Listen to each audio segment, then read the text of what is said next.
Never been interrogated before. How old were you when you went to Grenada? 15. 15? Were you licensed to drive in the U.S.? I had a permit, Yeah. farm permit. So how did you get your Grenada license?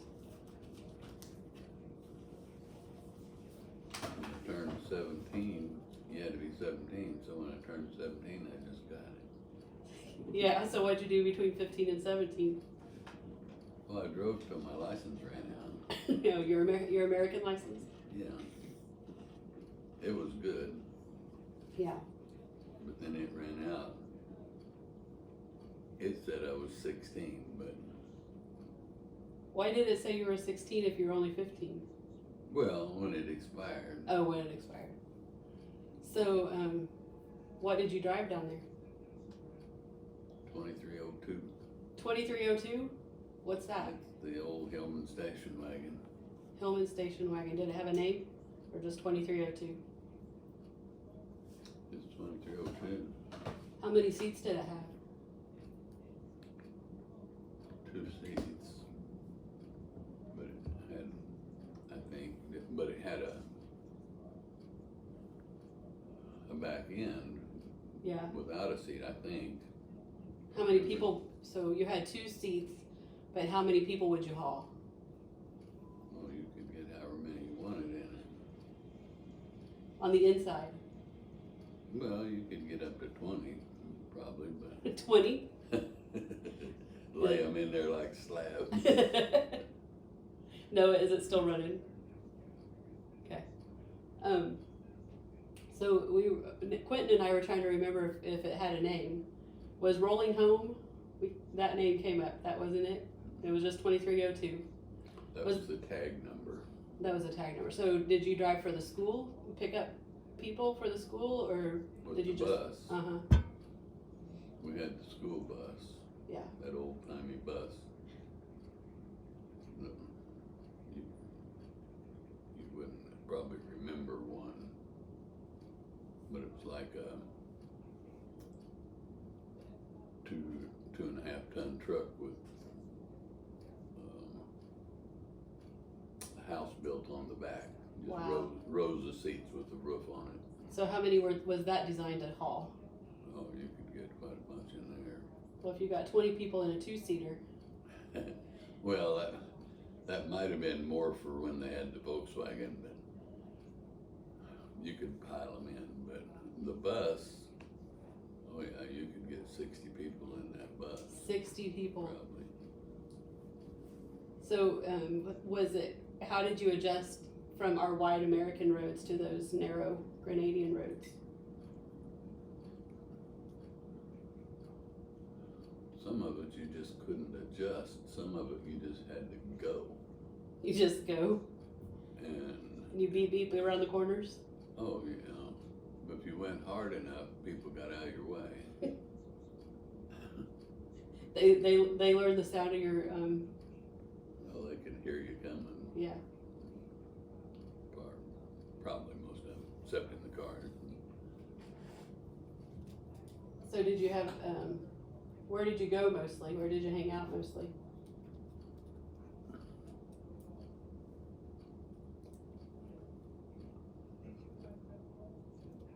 If it was a town, I guess you'd call my town Victoria.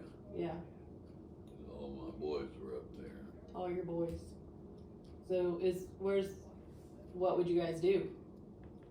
Did you go fishing, or Yeah, is Victoria a sea town? yeah, it's a fishing port, Mm-hmm. basically. But, I mean, that didn't matter to us, but that's where most of them were, and that's where we mostly went. Yeah. So, how long could you hold your breath?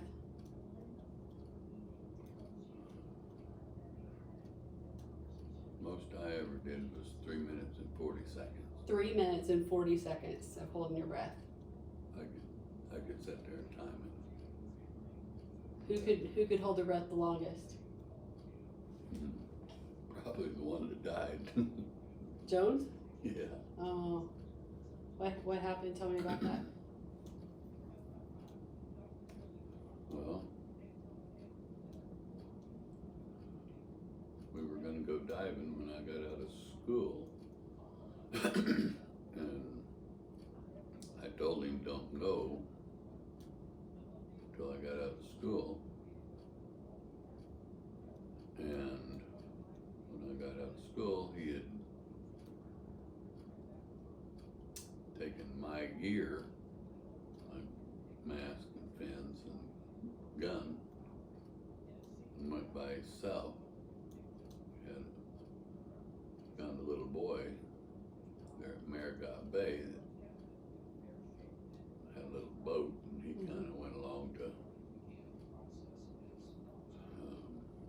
just collect fish or whatever. Mm-hmm. And best we could tell, Jones shot a turtle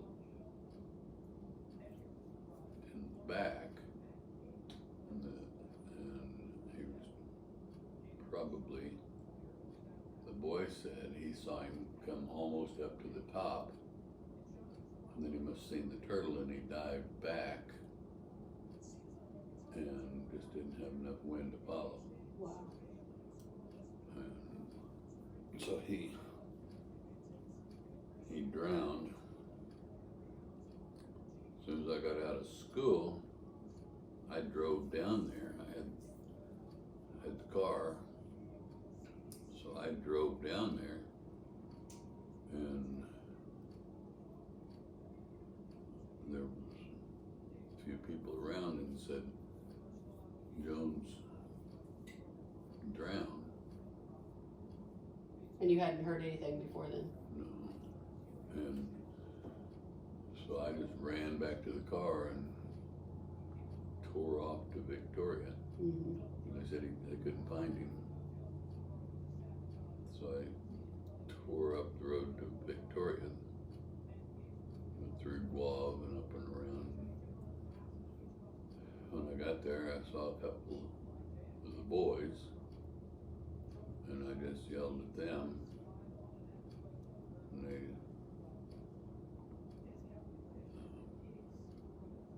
Pat and nice boy came running got their gear and came running to the car, and we tore back down there. And then we all three went out looking, and we spotted him. Mm-hmm. The water was real clear there in that bay. He was about 50 foot down. 50 foot, wow. And so we decided to go get him. And all three of us went. I went as far as I could go. And I could go 50 foot Mm-hmm. because I had a cord with an old Clorox bottle on it attached to my gun.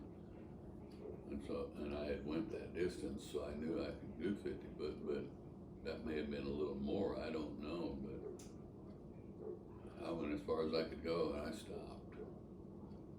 And Pat went on past me, and he stopped. He was good. Mm-hmm. An old nice boy, he just kind of stopped a second, like he was surveying. And then he just made another dive. Was he able to get him? And he grabbed him. Mm-hmm. And so he brought him.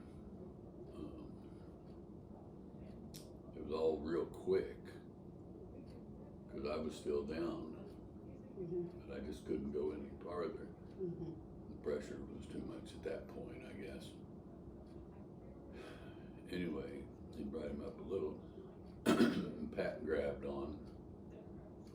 And then as he got to me, I grabbed on, and Nice Boy took off for the top. Mm-hmm.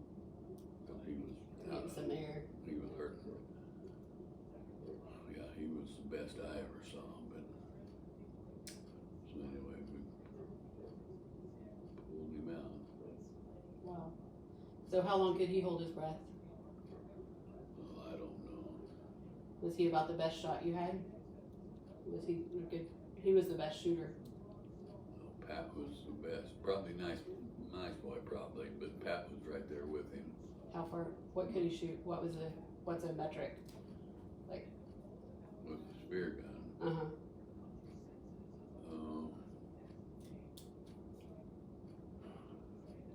I don't know. It just depends on what kind of fish it was, Mhm. and of course the size. Mhm. Because they sensed it, and they could flinch, and those little ones would move out of the way. Dart out of the way. Bigger wouldn't. But Yeah. I shot a tarpon one time. They had scales about the size of a silver dollar, Wow. and I shot it probably 4 feet away. And the spear gun,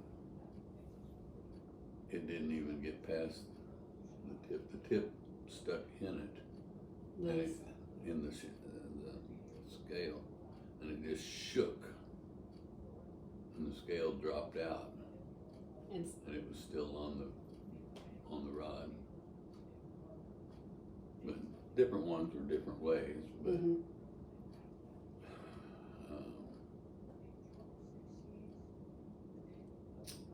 And on the license, Uh huh. The drop driver's that. license. Yeah. I still got my license in there Oh yeah. We gotta take a picture in of my it. room. But yeah, it shows I was born a year earlier. Your Grenada license does. Yeah. Well, you had to be 17, so they said, don't worry about it. Just go in and ask you how old you are. Just tell them you're 17. So I didn't show my license or anything. You just told him. And I took the test.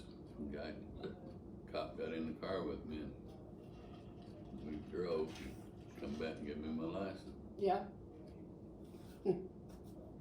So, do you ever go deep sea fishing out from the shore? Yeah. I had a boat, a 16-foot sail sloop. A 16-foot sail sloop. Did it have a name?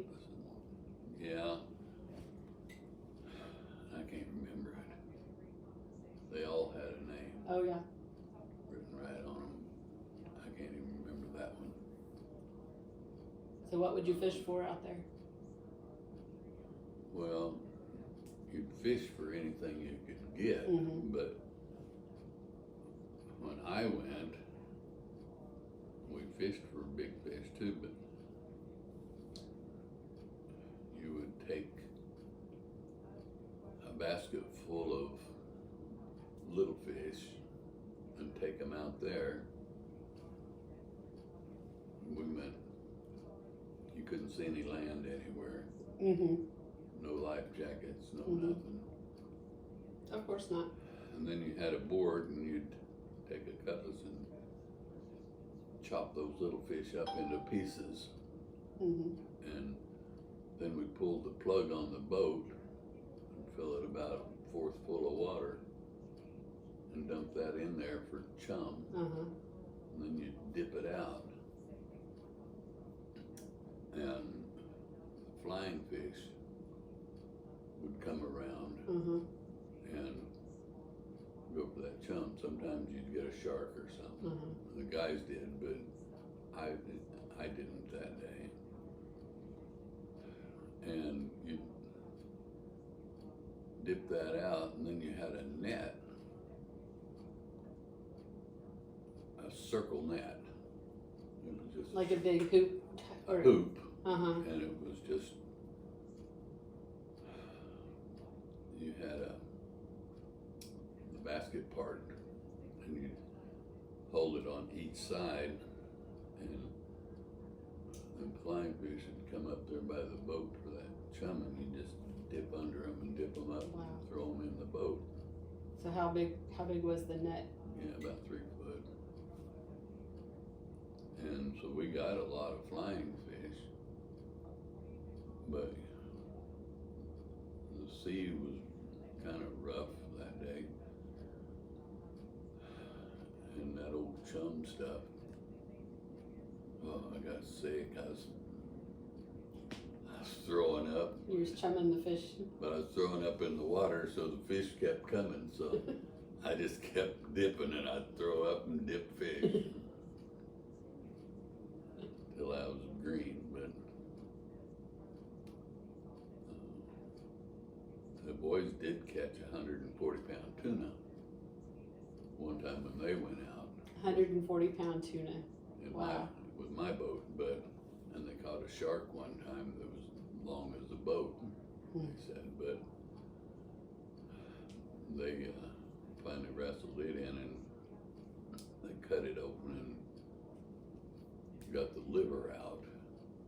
You could render the liver, get liver oil, and you could sell the oil. Interesting. And one time they caught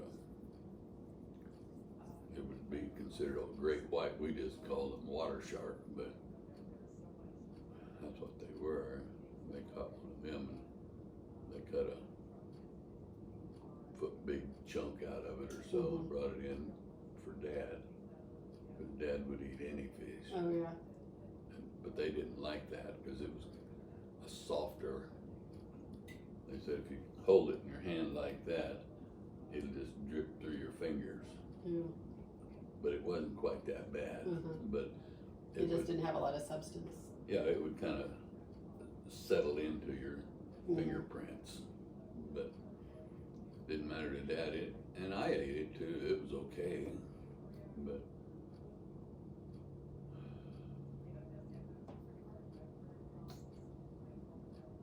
one time, Joan Pereira's brother was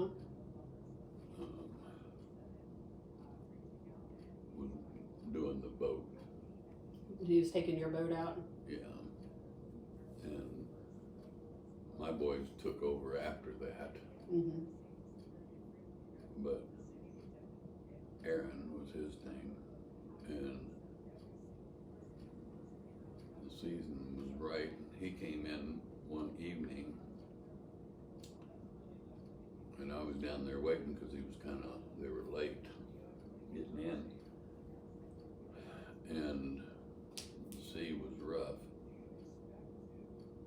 And he had the boat level full of fish.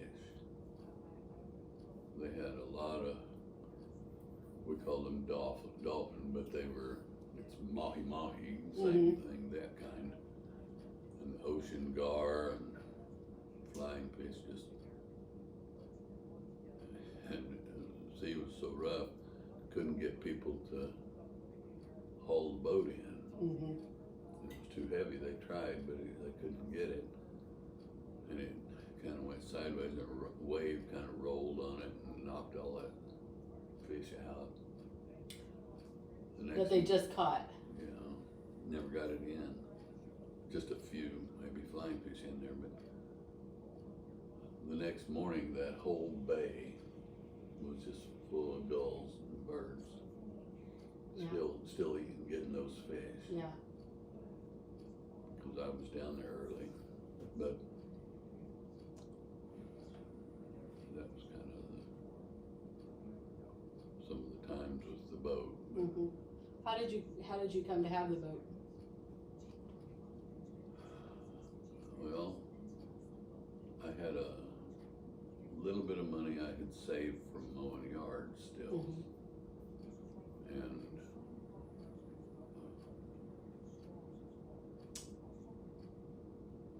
so I had enough to get that boat. It was a used boat, of course, but it had two sails, a jib sail and a mainsail. And it ran just like a regular sailboat. And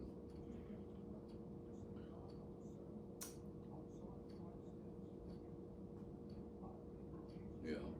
So it was mostly you and Nice Boy and Pat and Jones? We had Alan Alan was one of the boys, and he was good. And we lost him. He went out with another guy in a boat, and he never returned.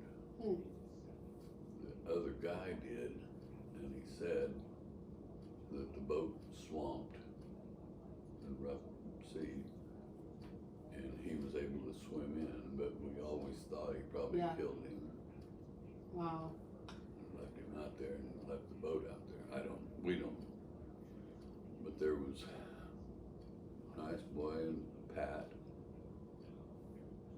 Alan, Sion. Some would call it Sean, but he called himself Sion. Sion. S-E-A-N. Yeah. Sion. And there was 3 or 4 others, kind of wannabes with us.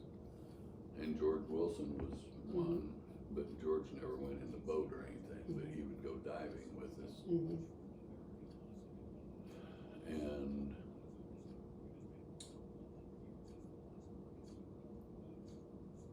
there was a little boy named Zach that always wanted to come and help us with the fish, Mm-hmm. but he wasn't a diver, he was younger.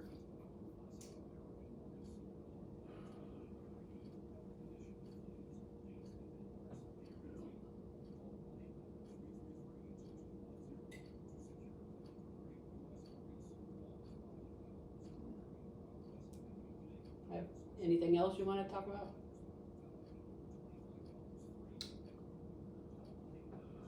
Well, my dad didn't realize it, but we would go sometimes all day. Skip school? When I was out of school. Oh, when you were out of school. We had school breaks, summer breaks. On days when you were gone, yeah, when school was out. Yeah. And we'd go from one end of that island to the other. And we'd shoot fish. Then we'd go in, just stop in a little village or whatever and just say fish for sale. And fish was 32 cents a pound. So you'd borrow a scale and just sold them whatever there was, heads all. Which that would have been about, what, less than 15 cents a pound, probably American, but we'd sell enough to get stuff to eat and get us some, Little gas in the tank. sometime a little gas in the tank. We'd make it back up to Victoria, and sometimes we'd go in and one of the little pubs or whatever, and we'd buy us some rum. We call it make an eighth, because you could buy it by the 1/8 of a gallon. Uh-huh. Of course, they were imperial gallons, 5-quart imperial gallon. Mm-hmm. And we'd sit around and tell stories and have a big time and drink us up some rum. That rum, you take a shot glass of rum and you couldn't breathe until you took a drink of water after. Pretty strong. Oh, you could light your lamp with it or whatever.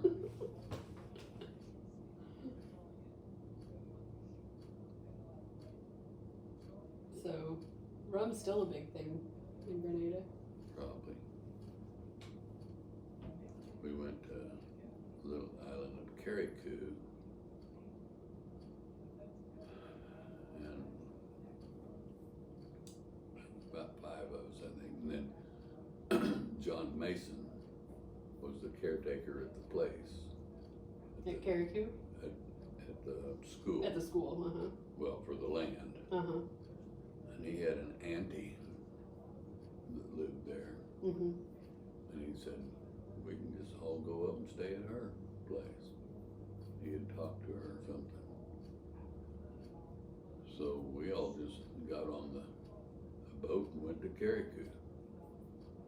Well, we got there and there's a little shack house. She had 4 or 5 kids, grandkids, staying with her. She was older. And it was just,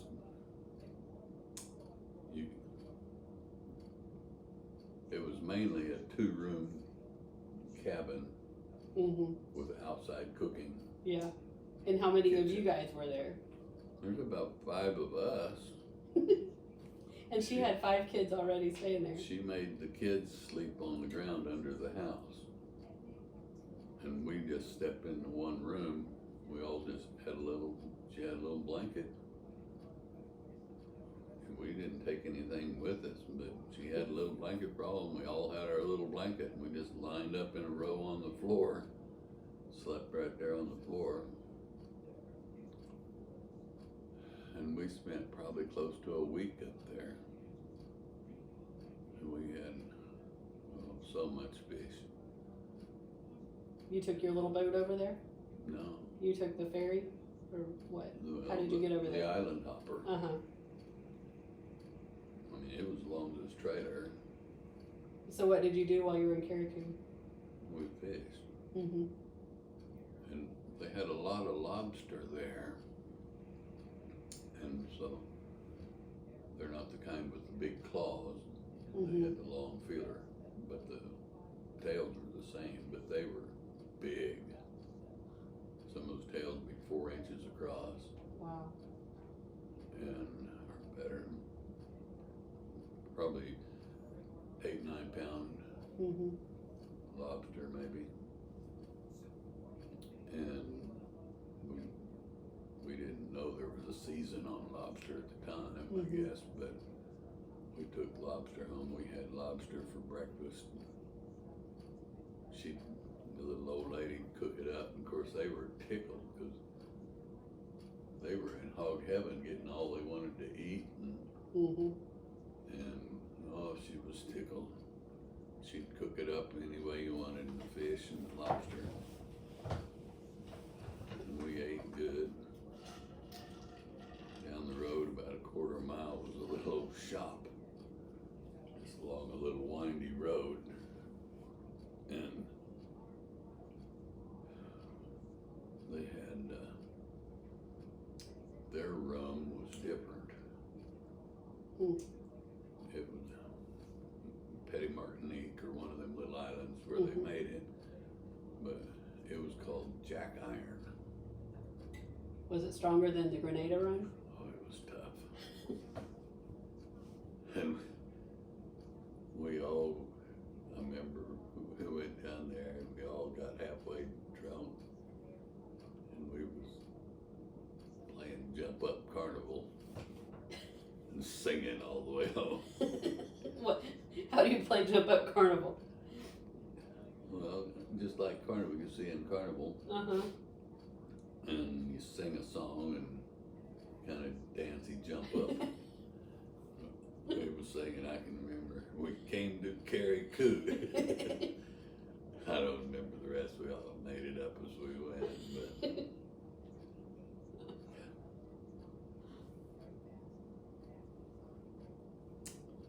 Anyway, a little bit of that probably got into a reputation thing, and somebody came and told Bob Hazelwood, I think. And I think he basically, he used to talk to me about stuff. Yeah. Kind of, but I think Was he kind of a mentor for you a little bit? Well, little. But I think he kind of went and told my dad some of the things too. Yeah. So it was like it was kind of a confidant, but yet I think my dad ended up with some of it. Yeah. And I think that had a bearing on Dad saying I was going home. back to the Mhm. States. So you went to Grenada when you were 15. Then were you 17 when you came home?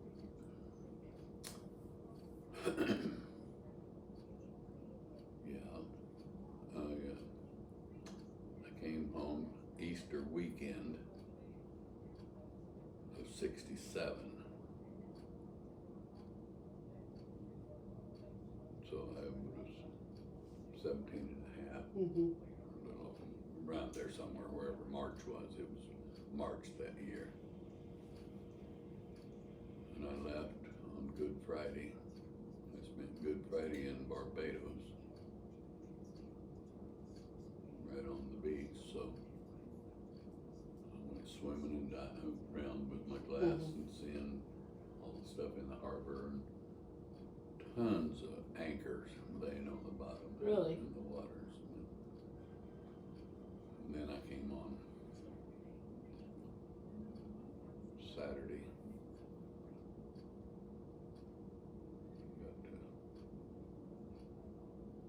Came to Independence. Was that your junior? Did you start Bible school that year, or did you wait and start in the fall? That was March. So did you? So,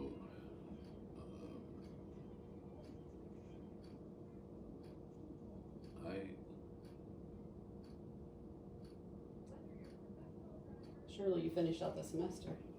I don't remember. If I did, I just kind of went as a observer, Mm-hmm. and then I was behind a year, and Dad signed a thing saying I could be a senior, but I hadn't really had any education since my freshman year. But so I went in the senior group then, and yeah, I made it through.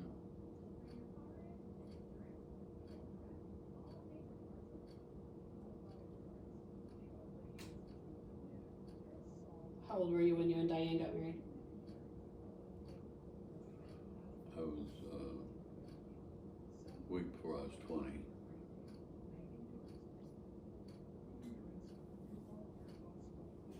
So that would have been in August. Yeah, You got married in August, first part of August. August of '68, Mm-hmm. August the 2nd. And my birthday was the 12th. Mm-hmm. Then you had Brad, and Amanda, and John. We got married in '68, and Brad was born in '71.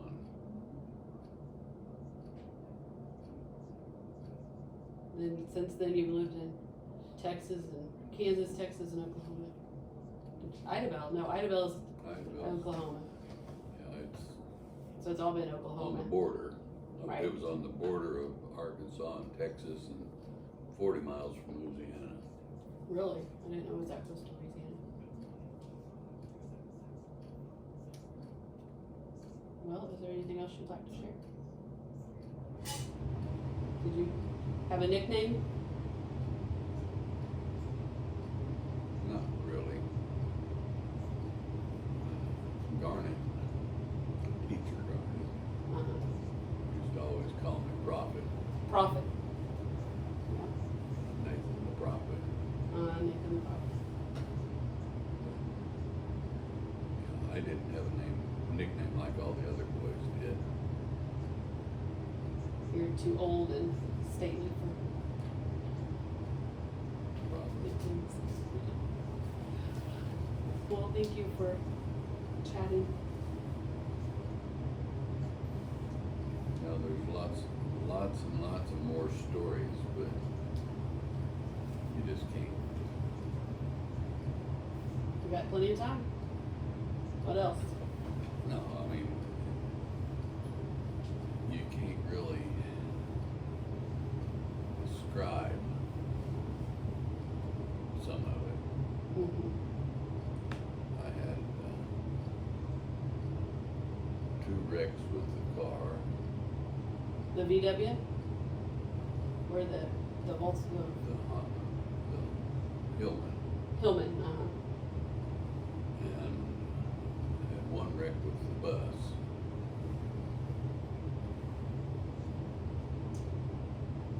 You didn't go over the cliff, did you? No. The little guy was running too close into the road, there wasn't room, so I sideswiped him pretty good. And I just kept on going, this is way up in the country. Wasn't nobody around or nothing, little mountain trail. I just beat it on home some way. White man in the Hillman Fred, he come waltzing down to the school. You're an easy target. Talked to Dad, told Dad, I think Dad gave him some money, he never really said anything to me.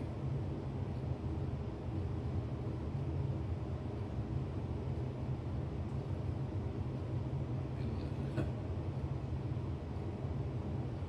had a wreck there in Concord, where Concord is. I know of it, I don't know where it is on a map. Is it up on north of Guave? Or it's further inland, South. isn't it? It's south. We were gonna have some ice cream, make homemade ice cream, kinda made it with custard jello type Uh-huh. custard. But we didn't have ice, there was an ice plant down the other side of Happy Hill. I said, well, I'll go get ice. You're always up for homemade ice cream. Oh, yeah, and just taking off, so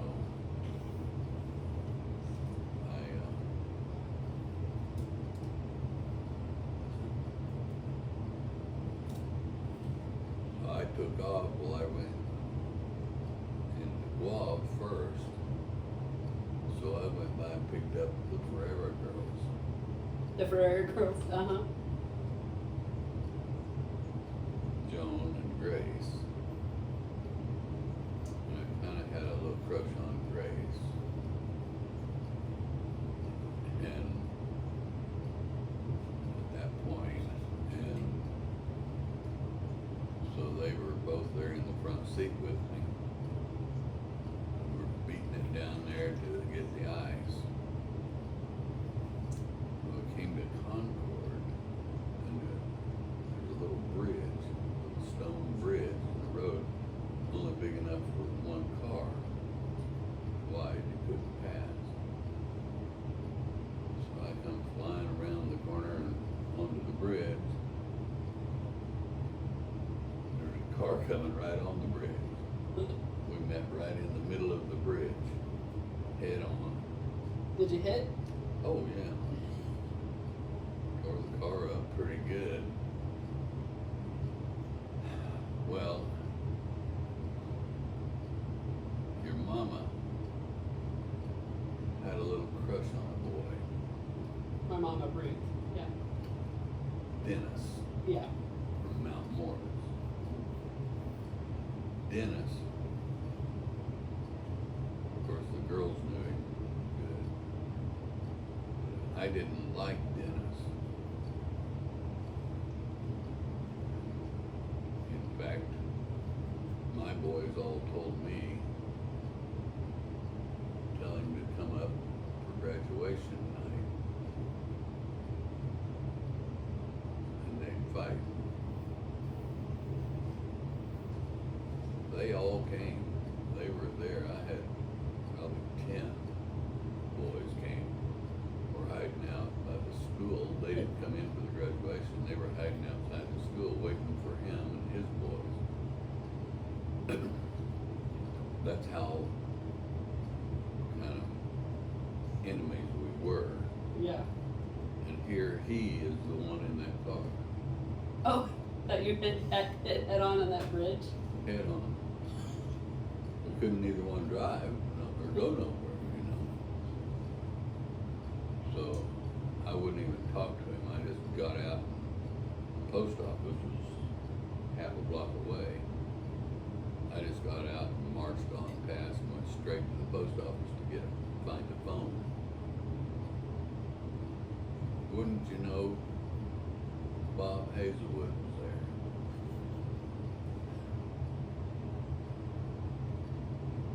So anyway, so I'm sure I got told on all that, but anyway, So did Bob help you?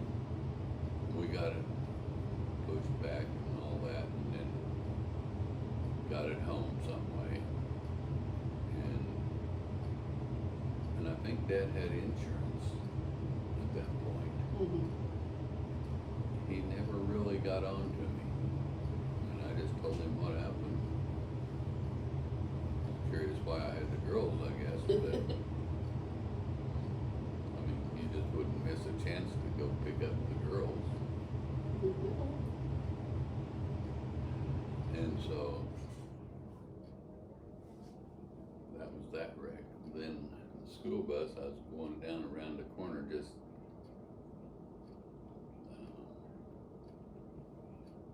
halfway from school to Guave, that big sharp corner with the big 60-foot cliff right by it. Goes down to the sea? No, it's up in the country. Uh-huh. And it was just like a hairpin curve, kind of. Whipped around, and here comes Florida's Pride, name of the other bus. And we just went right into the sides, kind of. And Mr. St. Paul, I think it was, had the shop there, and the buses. And anyway, he said, talk to him. Shelby, I think, was the guy's name, the driver. Anyway, he said, well, I better tell him about it. So we went up there, and he said, shape kid, I'll take care of it. So he fixed his own bus, because they thought it was my fault. I thought it was partly his fault too, but two buses couldn't pass there. Mm-hmm. I mean, we had to back up. We couldn't keep on, or couldn't even pass. We Yeah. had to both back up and take it one at a time. Now the car, one other time I hit a big rock, but not terribly. But I was going to Guave, and there's a flat spot, if you're ever there. And the road's a little straight for a little bit, Mm-hmm. so you always sped up there. So I come around the curve, and as I went to turn back, the steering wheel just spun in my hand. I had no steering whatsoever. So I, of course, hit the clutch and the brake, but it ran off the road, and there was a rock about as big as that bar there. And I just ran right straight into that rock. Mm-hmm. But I had got it slowed some, but I had been going a little too fast. So I just caught a couple of kids along the road and said, steer me up. I drove it all the way back up to Brothers. A little boy on each side, Pushing the wheels. moving the tires to keep me on the road. Wow. Yeah.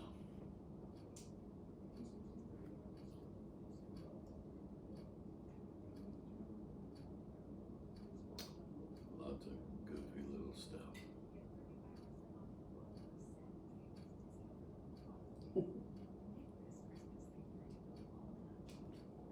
And there's probably a lot more stories, but some I'll never tell. But What you can't see is that two of his grandsons are here listening, so he's probably being extra careful.